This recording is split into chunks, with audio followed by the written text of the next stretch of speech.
So it's fair to say things have been pretty bleak as a Welsh rugby fan in recent times. We found ourselves in a really dark hole at national level.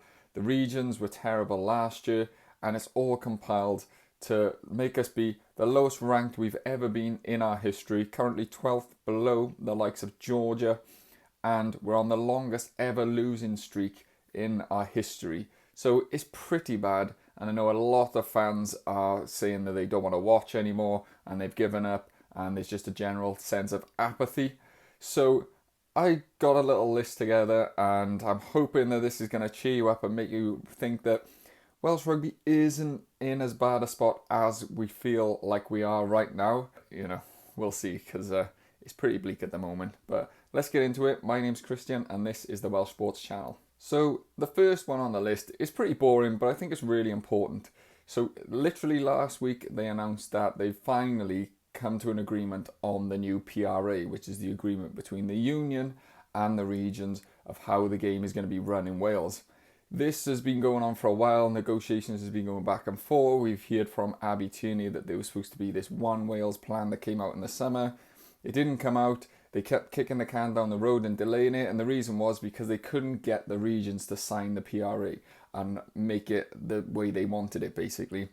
There was a lot of talk a few months ago about the WRU wanted to take a chunk out of the regions by owning 20% or something like that, or 25, I can't remember the exact figure.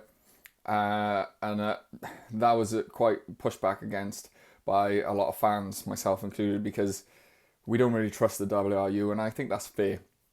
But they have finally come to an agreement on the PRA.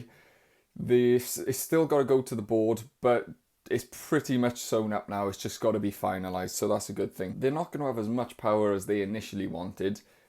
Obviously, the regions had demands, the WRU demands. They met generally in the middle. So they are going to have the ability to request regions to play players in a certain position. So just for example, the WRU might ask the Dragons to play Wainwright at 6 for like 80% of the matches, and the Dragons might want to play him at 8 for the rest of the season. So they'll have like a funding structure. This is how I believe it works. A funding structure, which means you're going to get a certain amount of money. If we make this demand of you, you'll still get X amount, but we might not give you the full amount. That's my understanding of how it works. So the regions don't have to do the demands that the WRU put towards them, but there is some financial recourse, which you sort of understand that. Also, they will have an ability to request players to move, so they could ask, Wainwright to go to Scarlets or whatever if they felt like Dragons had too many good back rowers. But again, the club can veto that, and the player has to agree. If the player doesn't want to move, then it doesn't matter, and the club won't get penalised for that. So it's still some things to work out. Nothing's final yet, but that is the general gist of it. It's not a fix-all, but we needed to get this agreement signed and moved in so they can actually start implementing this One Wales plan that they've apparently got. This will lead to there being an increase in the funding for the regions as well. This is also being used as 4 regions, so it's planned for the 4 regions. Don't plan on cutting any while this PRA is going ahead.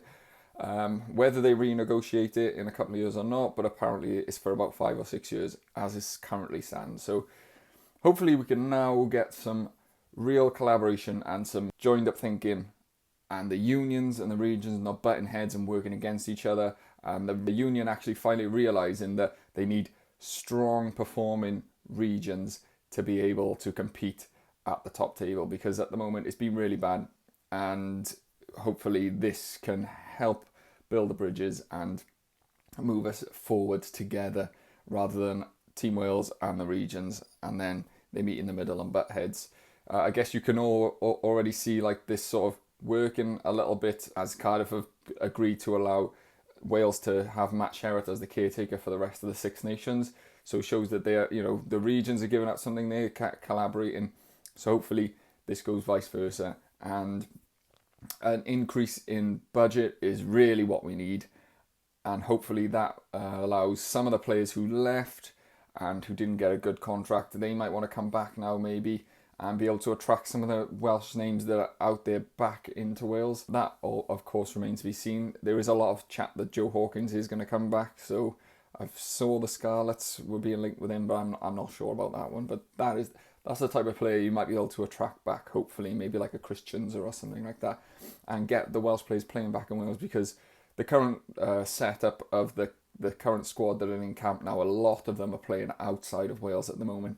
And that's all down to the issues we have had with funding over the last couple of years. So, boring one, but an important one to start. The second one is sort of a little bit follows on from that, but it is the improvement in the regions this season. Now, last season, if you do watch regional rugby, you would know that it was absolutely dreadful. Some teams only getting a handful of wins, 4 or 5 wins all year, just rooted to the bottom of the table. The Ospreys were the only ones who just made the playoffs, just sneaked into 8th position, and it was literally they had about 3 or 4 results go their way for that to happen as well. So although they did a great job to get there, they needed a lot of help from other teams, and it was like before the game it was like a 2% chance that all the results would come in, and they did, so that was great. But this season seems a lot better, a lot more competitive. Cardiff are 5th currently as I do this video, Scarlets are 6th, both to play today, and the Ospreys are 10th after playing Leinster last night, and they could have won that game really, but unfortunately did not. Dragons are really struggling, rooted to the bottom of the league still, so that puts a lot of pressure and asks a lot of questions, especially from the people who say we need to cut a region. But the other regions are performing well, and you see some of the young players that got forced into the team last year starting to grow into like more regular appearances and performing and being at that level. So I think this is a good thing. Cardiff are 5th, but I think they're going to probably struggle for the rest of the season a bit because of their strength of schedule. The teams they've got coming up now are really difficult, and they've played a lot of home games. But the Ospreys are the other way around, where I think they might be able to push for this season. So if we can get 2 or even 3 teams into the playoffs, that is a massive step from where we were last year. And this is what we need. We need the regions in meaningful games. The Scarlets and the Ospreys and Cardiff have all got through to the knockouts to the Challenge Cup as well.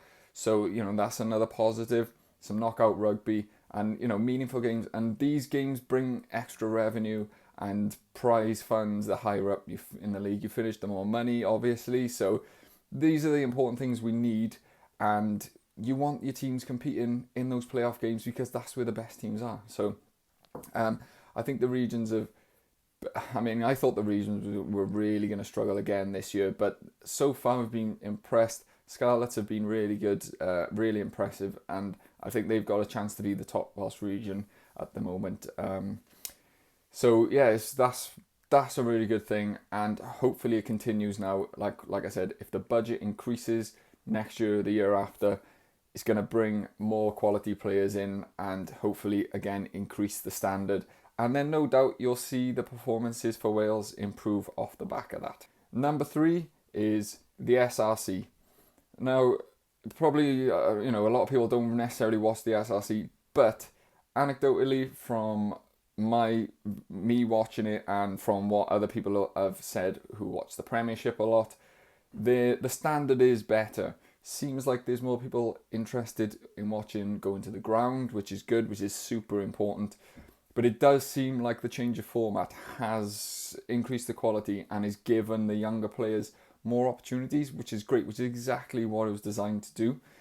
You can also look at, as part of that, the under-20s who have, let's be honest, have really underperformed in like the Six Nations over the last few years. But you see some of the players who are playing in the SRC play in the under-20 Six Nations and play pretty well. I mean, just off the top of my head, Tom Bowen is the obvious one. He came in, he'd been really good for Cardiff in the SRC, and then he's got an opportunity for Cardiff in the URC, and then he went to the under-20s then against Italy, and he was literally almost unplayable. He was constantly breaking tackles, scoring tries and stuff like that. So you seen like that standard was high enough for him to step up, and then when he's gone to the under-20s, he's looked a little bit better. So I think this can work. They really need to like keep hammering it at home now, keep building on the momentum, and keep getting filling up the stadiums. I wish they showed more games on like S4C, but I guess they're trying to get people into the ground. But if you haven't watched any of the SRC, definitely check out some of the games. They show them on S4C on YouTube. So after you watch this, check some out. The standard's really good, to be fair, and I think it's gonna work. More young players getting opportunities to play. You've seen some of them step up. The likes of like Shea Hope have come in and played for the Dragons and looked okay as well. And the step up hopefully is not as big. And next year, let's see if it steps up again and the quality continues. So ultimately, what it is there for is a development league, and it does look like it has started to develop some players already. And you'd expect this to take a couple of years to bed in, but we are getting some fruit from it already. So I think that's a really positive move. And the Premiership clearly wasn't working in getting players to the standard for the UFC. So hopefully this does, and it continues to get better. Okay, number 4 is a little bit different, but I'm actually probably more happy with some of the depth we have at national level than most people. Granted, results on the pitch have been dreadful. There's no other way to describe it. But I think there is some depth being built in certain positions. There has been young players brought into the squad. I know at the moment the squad is a little bit on the older side, but there is young players out there who've maybe only had a couple of caps, but probably could be given an opportunity to improve.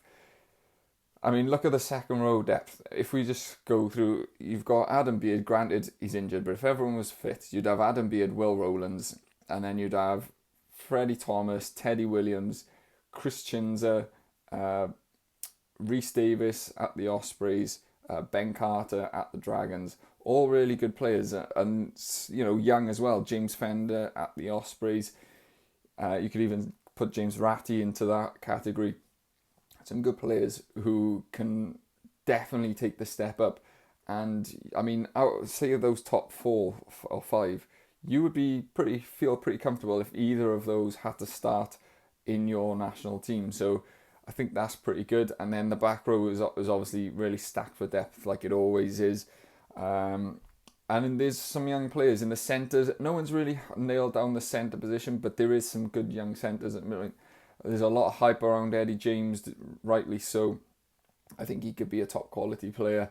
Joe Roberts is in there, not really had an awful lot of opportunities, but Max Llewellyn tearing up the Premiership, and there's just there is players coming through, and I think just because the results haven't been great on the pitch, I think under the surface there it's a lot better than expected, and the right coach coming in could be exactly what we need. And I know that'll probably be a little bit of a polarizing point, because a lot of people in the comments say we just don't have the players, and we haven't had the top quality players, and they're probably not as good as we've had. Well, they're definitely not as good as we've had in the past. But in my opinion, I watch them week in, week out for the regions, and I know it's different stepping up international level, but I don't think they're as bad as the results have shown. And I think the right coach coming in could really change that around, which brings me to the final point, number 5, and that is we're going to have a new director of rugby and we're going to have a new coach. Now, this is obviously dependent on who they bring in as director of rugby. Is he good at the job? Is he the right man for the job? And who they bring in as head coach, it's the same thing.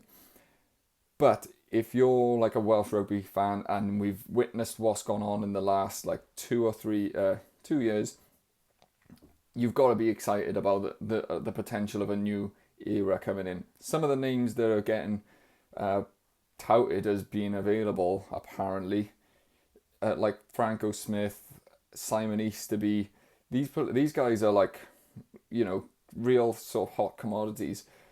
I'm a big fan of Pat Lam. I know he's mentioned a long time ago that he likes Welsh Rugby and he would be open to maybe something like that.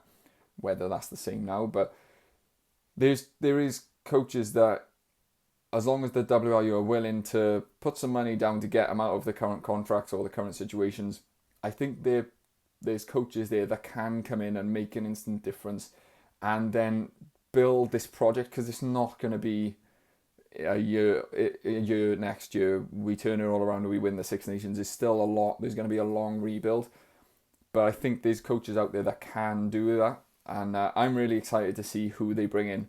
I really hope they don't go for like something like boring, like an Eddie James, not Eddie James, Eddie Jones. I think that would literally turn Welsh Rugby upside down. But I think like maybe like a Michael Checker is not like the one for me. He's a great coach, and he's got a really good pedigree, got a really good resume, but I just don't think that's the type of coach thing. I think we need like a new sort of coach that's not that old from playing and has got some real fresh ideas of how he wants to build and build from the top. And we have a director of rugby who understands the job that it's going to take to rebuild Welsh Rugby at the moment, because it is going to be a pretty big rebuild. It seems like the WRU are willing to try to do something, hopefully. I think the fact that they did get Gatland to, whether it was mutual consent or mutual decision or not, the fact that they were strong and they got Gatland out halfway through the Six Nations, I think that shows a bit of like strength in their leadership, that they are willing to make a decision, because that has been the criticism at the moment.